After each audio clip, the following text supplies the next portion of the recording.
the first semifinals of Worlds has the LCK. It's a rematch of the LCK finals between Damo and Kia and T1. And some people might say, "Oh, it's an LCK mirror matchup. It's time for me to cure my insomnia."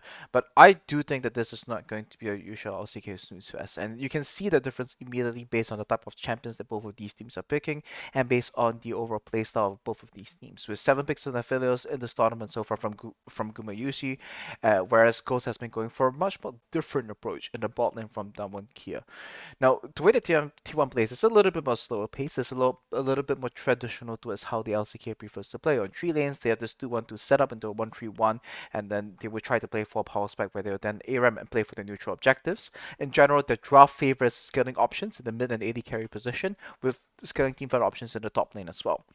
Whereas for Dom and Kia, they have really evolved their gameplay from when they won Worlds in 2020. Right now, they have all three styles of gameplay available to them. They can play on one lane, be it playing for Drake stacking or Jace compositions. They're capable of playing the LPL style, playing very aggressively on 2 lanes to find picks, or be it playing the traditional LCK. We're going to play for the late game. We're going to play for these big scaling team fights. They are capable of doing all three at this point of time, and they're a very strong chameleon of sorts with a huge toolbox arsenal. And in general, the interesting thing about Damwon Kia is that they have been able to win games in at World so far, taking a very proactive approach, taking the fights to their opponents. And what's unique about it is that unlike the other LPL teams, which have their own unique way of setting up on 2 lanes, Damwon Kia likes to leave a wave at the neutral state and then play 3-2-0 or 3-0-2 in certain scenarios, right? And they do this best with the likes of Twisted Fate, Rise, and LeBlanc. So let's try to draw out the matrix to assess how these two teams will be playing against one another. Now, um, the first time we can look a little bit at the history of when these two teams first matched up against each other throughout the summer split. Now they first met each other in week 1 of the summer, where Damwon won 2-1 against T1, and these were kind of the matchups that Damwon won playing 2 lane pick, and when T1 played 2 lane pick, they lost to Damwon as well, right? T1 whenever they play these Rise, these Twisted Fate, these style champions, they have tended not to do so well, while they have found some wins on Twisted Fate as well. Now, the second time they faced each other was in week 6 in summer, and this is where T1 was able to score a victory against Damwon Kia during a period of time where people were saying that Damwon was slumping a little bit, and T1 achieved this by going for scaling team fighting and Drake stacking against what Damwon Kia had to offer. And the summer finals, Damwon Kia won by heavily relying on big compositions, with the only time T1 winning is when they had Drake stacking against scaling team fighting. So if we were to fill this in based on a deeper tactical analysis of what happens, is that although T1 initially won the pick versus pick matchup, the mirror of sorts when they first met in week 1 summer, I do believe that just by looking at how both teams set up the map, I should be giving the one to Damwon. And in the scaling team fight against Drake stacking, T1 is much more in T1's comfort zone of playing these strong A-rank compositions, and it should be an area where Faker might find some value playing the likes of Zoe and the likes. So let's talk a little bit more about the mid-game setups. And I think T1 in particular, they have this very glaring weakness where Keria is very often alone, and he's very vulnerable to getting picked off. And T1 can make some adaptations towards fixing this by being first on the map and then connecting the play through the mid lane.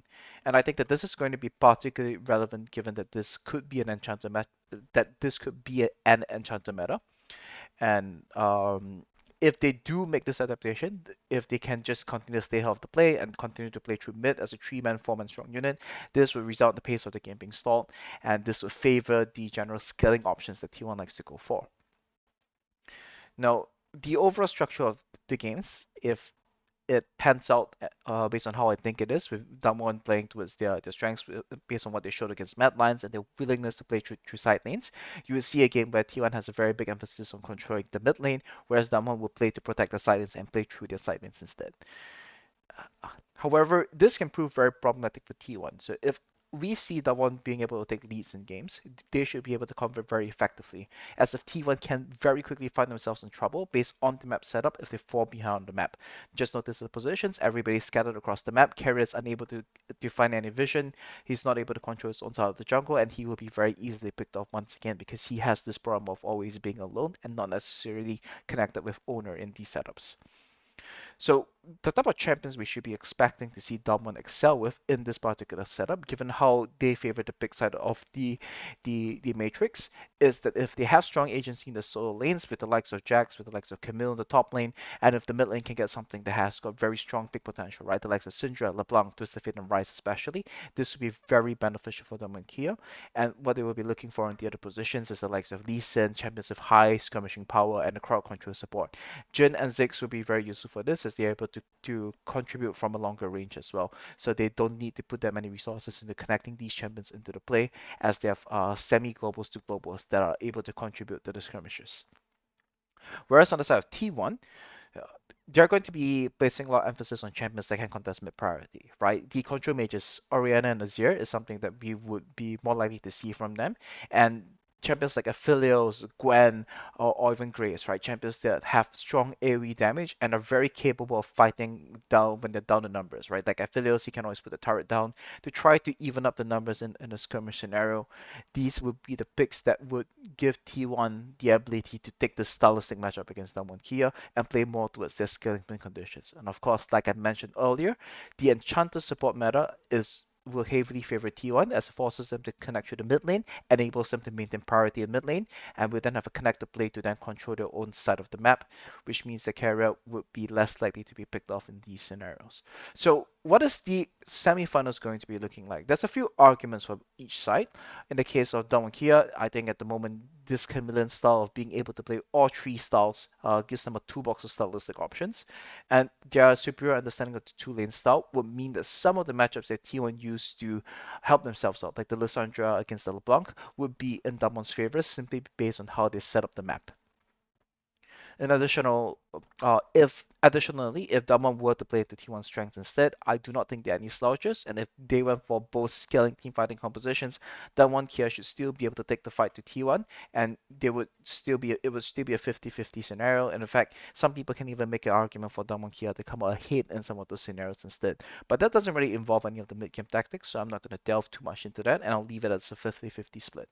And for Demakia, one of the weaker parts of it is that the offensive playbook at the moment is a little bit limited and can be solved through intelligent tactics from T1. Most importantly, fixing the problem of linking support and jungle, playing towards an enchanted meta, and this can put them in a situation where T1 can then outscale them if they're able to stall the game effectively enough. Now, for T1, the arguments is that the Enchanted meta would give them a good angle of attack, and that they have a very strong understanding of how to contest the right mid waves to control the neutral objectives, and their preference for scaling picks will put Damwon Kia on the clock. So there can be quite an argument as to why T1 might come out here in this series. But I do think that the breaking factor for them is that Keria owner's mid game is extremely susceptible to exploitation based on the tactics that both teams are currently using at this point of time, and it would require a fair bit of adaptation and evolution of T1's gameplay in order to overcome that. So my final prediction, with my bias towards mid game tactics, would be in the favor of Damakia, and I would think that they will be winning the first semifinals 3-1. Now, that wraps it up for my little preview on how I think the semifinals will go. If you like this style of content, please do like the video and subscribe to my channel. Your support is greatly appreciated. I think this is going to be a very interesting matchup. This is Jensen, so let's get hyped for Worlds.